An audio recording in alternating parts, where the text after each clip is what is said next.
Hello दोस्तों, स्वागत है आप सभी का हमारे इस चैनल पर। दोस्तों, हम लोग पढ़ रहे थे मौर्य साम्राज्य के बारे में। और मौर्य साम्राज्य के बारे में मैंने आपको पिछले वीडियो में बताया था बिंदुसार के बारे में। तो बिंदुसार कौन था, और उसके पहले मैंने आपको बताया था चंद्रगुप्त मौर्य के बारे में। तो ये सारी चीज़ें हम लोगों ने देख ली है। आज हम लोग बात करेंगे अशोक के बारे में। मैंने बताया था कि जो अशोक है वो गुप्त वंश का मौर्य वंश का महान शासक था, सबसे शक्तिशाली शासक आप कह सकते हैं अशोक को। तो उसके बारे में हम लोग को थोड़ा डिटेल में पढ़ना है अच्छे से।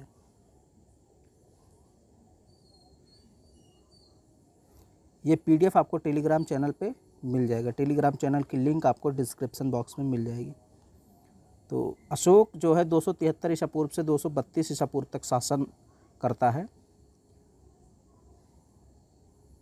अशोक बिंदुसार का पुत्र था, तो ये तो आप सभी लोग जानते हैं, नॉर्मल सी बात है।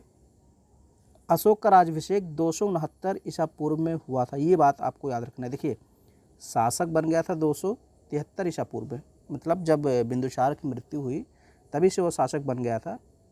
लेकिन कहा जाता है वो 4 वर्षों तक अपने भाइयों से उत्तराधिकार का युद्ध लड़ता है। अशोक जो है उत्तराधिकार का युद्ध लड़ता है और अपने भाइयों का खात्मा करके जो है कि राज्याभिषेक करवाता है 4 वर्ष बाद, यानी 269 ईसा पूर्व में। अच्छा, शासक बनने से पहले अशोक कहाँ का राज्यपाल था? उज्जैन का। यह भी बात याद रखना। अब कुछ पॉइंट हम लोग देखते हैं। सबसे पहला पॉइंट है, जैन अनुश्रुति के अनुसार, जैन अनुश्रुति यानी जो जैन ग्रंथ हैं उनके अनुसार अशोक ने बिंदुसार की इच्छा के विरुद्ध मगध पर शासन किया था। यानी मगध पर शासन का अधिकार जो किया था वो बिंदुसार की इच्छा के विरुद्ध था। यानी बिंदुसार नहीं चाहता था कि अशोक शासन करे, लेकिन उसकी इच्छा के खिलाफ जाकर के अशोक ने शासन पर अधिकार कर लिया। ये जैन अनुश्रुति के अनुसार कहा गया है। सिंघली अनुश्रुति के अनुसार अशोक ने अपने 99 भाइयों की हत्या करके सिंहासन प्राप्त किया था। तारानाथ एक इतिहासकार हैं, ये कहते हैं कि सत्ता प्राप्ति के लिए गृह युद्ध में अशोक ने 6 भाइयों का वध किया था और फिर साम्राज्य प्राप्त किया था। देखिए, ये सारी चीज़ें जो हैं गलत साबित होती हैं। ये जो 99 यानी कि 99 भाई की हत्या की, क्योंकि उसका एक अभिलेख मिलता है, उसमें जो है उसके भाई के परिवारों के बारे में वर्णन मिलता है। तो इसलिए हम कह सकते हैं हाँ, हो सकता है ये वाली बात सही हो कि 6 भाइयों का वध किया था, लेकिन 99 भाइयों का वध किया था, ये थोड़ा अतिशयोक्त लगता है। तो ये बात थोड़ी सी झूठी लगती है।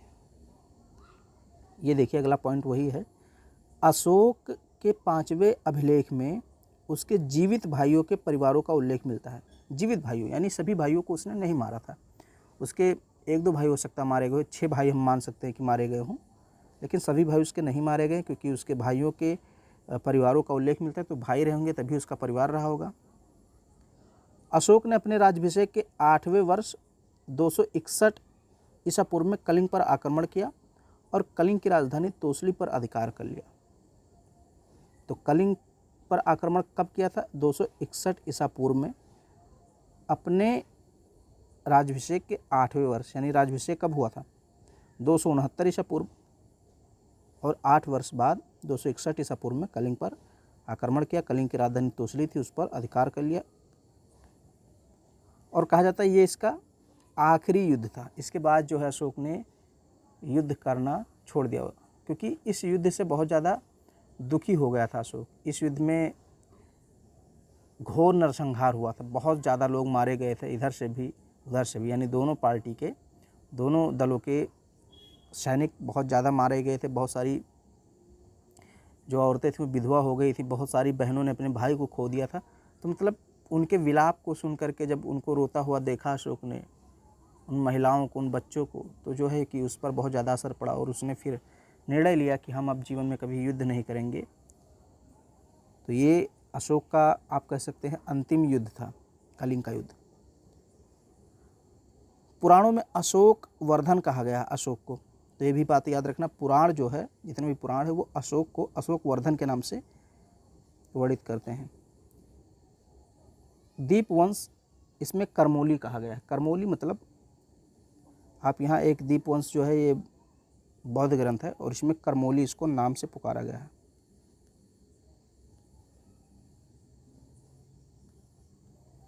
कल्हड़ की राजतरंगड़ी से पता चलता है कि उसका अधिकार कश्मीर पर भी था। तो कल्हड़ की रचना है राजतरंगड़ी, इससे पता चलता है कि कश्मीर पर भी अशोक ने अधिकार किया था और इसके अनुसार उसने वहाँ धर्मारणी विहार में अशोकेश्वर नामक मंदिर की स्थापना करवाई थी। कश्मीर में श्रीनगर और नेपाल में देवपत्तन नामक नगर भी बसाया था। तो ये बात याद रखना, कश्मीर में जो है श्रीनगर किसने बसाया था? अशोक ने। और नेपाल में देवपत्तन किसने बसाया था? अशोक ने। अशोक शुरुआत में ब्राह्मण धर्म का अनुयायी था, बाद में बौद्ध अनुयायी बन गया था, यानी बाद में उसने बौद्ध धर्म अपना लिया था। खासकर कलिंग युद्ध के बाद जब वो दुखी होता है तो जो है कि उसने युद्ध की नीति को छोड़ दिया और धर्म की नीति पर चलना शुरू कर दिया। उपगुप्त नामक एक बौद्ध भिक्षु ने अशोक को बौद्ध धर्म में दीक्षा दी थी। सिंघली अनुश्रुतियों के अनुसार, यानी दीपवंश और महावंश ये बौद्ध ग्रंथ है, इन्हीं के अनुसार अशोक ने अपने शासन के चौथे वर्ष में अपने बड़े भाई सुमन के पुत्र निग्रोध के व्यक्तित्व से प्रभावित होकर बौद्ध धर्म अपनाया था। तो अशोक का एक बड़ा भाई था सुमन, अशोक का बड़ा भाई था सुमन, और सुमन का पुत्र कौन था? निग्रोध। उसी के व्यक्तित्व से प्रभावित होकर अशोक ने बौद्ध धर्म अपना लिया था। आगे देखते हैं। अशोक ने आजीविकों के रहने हेतु बराबर की पहाड़ियाँ में 4 गुफाओं का निर्माण करवाया, जिनका नाम लोमस ऋषि गुफा, कर्ण चौपाल, सुदामा गुफा तथा विश्व झोपड़ी था। आजीवक संप्रदाय था एक प्रकार से, जैसे धर्म होते हैं जैन धर्म, बौद्ध धर्म, वैसे ही एक संप्रदाय था आजीवक। तो उनके सन्यासियों के रहने के लिए 4 गुफाओं का निर्माण अशोक ने करवाया था बराबर की पहाड़ियों में। बराबर एक पहाड़ी का नाम है, तो वहाँ की पहाड़ियों में 4 गुफाओं का निर्माण करवाया। लोमस ऋषि गुफा, कर्ण चौपार गुफा, सुदामा गुफा और विश्व झोपड़ी गुफा, याद रखिएगा इसको। अशोक ने अपने शासन के 10वें वर्ष सर्वप्रथम बोध गया की यात्रा की। ये कई बार पूछा गया है प्रतियोगी परीक्षाओं में कि सर्वप्रथम अशोक ने किस स्थान की यात्रा की थी? तो बोध गया की यात्रा की थी 10वें वर्ष। और इसके बाद अशोक जो है वो अभिषेक के 20वें वर्ष लुम्बिनी गया, यानी जब सबसे पहले कहाँ गया? 10वें वर्ष बोध गया, और अपने राज्याभिषेक के 20वें वर्ष लुम्बिनी गया था। लुम्बिनी ग्राम को उसने करमुक्त घोषित कर दिया, केवल 1/8 भाग कर के रूप में लेने की घोषणा की। अब चूँकि अशोक जो है बौद्ध धर्म को अपना लिया था, और बौद्ध धर्म का संस्थापक कौन था? तो आप कह सकते हैं गौतम बुद्ध। गौतम बुद्ध जो हैं उनका जन्म हुआ था लुम्बिनी में, इसलिए जो है कि अशोक जो है लुम्बिनी जाता है और वहाँ कर मुक्त क्षेत्र घोषित कर देता है, या नाम मात्र का कर लेता है। लगभग 1/8 भाग कर के रूप में लेने की घोषणा की, नाम मात्र का कर।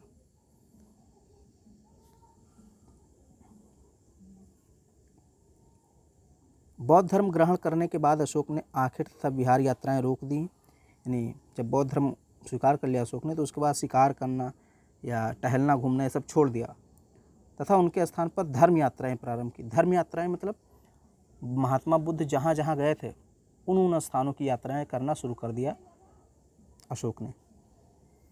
वह महात्मा बुद्ध के चरणों से पवित्र हुए स्थानों पर गया, उनकी पूजा की। उसकी यात्राओं का क्रम इस प्रकार है, यानी कि अगर आपसे क्रम पूछे कि अशोक सबसे पहले कहाँ गया था, उसके बाद कहाँ गया था, उसके बाद कहाँ गया था, इस प्रकार का अगर क्रम पूछता है तो आपको याद रखना चाहिए। सबसे पहले बोध गया था 10वें वर्ष मैंने बताया था, उसके बाद कुशीनगर, फिर लुम्बिनी गया था 20वें वर्ष, फिर कपिलवस्तु, फिर सारनाथ, फिर श्रावस्ती। ये इसके यात्रा करने का क्रम था, और ये वही सारे नगर हैं, याद कीजिए। बोध गया, कुशीनगर, लुम्बिनी, कपिलवस्तु, सारनाथ, श्रावस्ती, ये सब महात्मा बुद्ध से संबंधित हैं। अब अशोक ने जो है बौद्ध धर्म का प्रचार करने के लिए अपने लोगों को विभिन्न देशों में भेजा, विभिन्न क्षेत्रों में, स्थानों में भेजा कि जाओ बौद्ध धर्म का प्रचार करो। तो जैसे अपने पुत्र महेंद्र और संघमित्रा को श्रीलंका में भेजा था प्रचार करने के लिए, महारक्षित को भेजा था यवन देश में, मंजिम को भेजा था हिमालयवर्ती देश और महादेव को भेजा था महेश मंडल यानी मैसूर। महाधर्मरक्षित को भेजा था महाराष्ट्र। सोना तथा उत्तरा को भेजा था स्वर्णभूमि। और मंझांतिंग को भेजा था कश्मीर और गांधार में। ये उसने जो है कि अपने लोगों को बौद्ध धर्म का प्रचार करने के लिए विभिन्न स्थानों में भेजा था।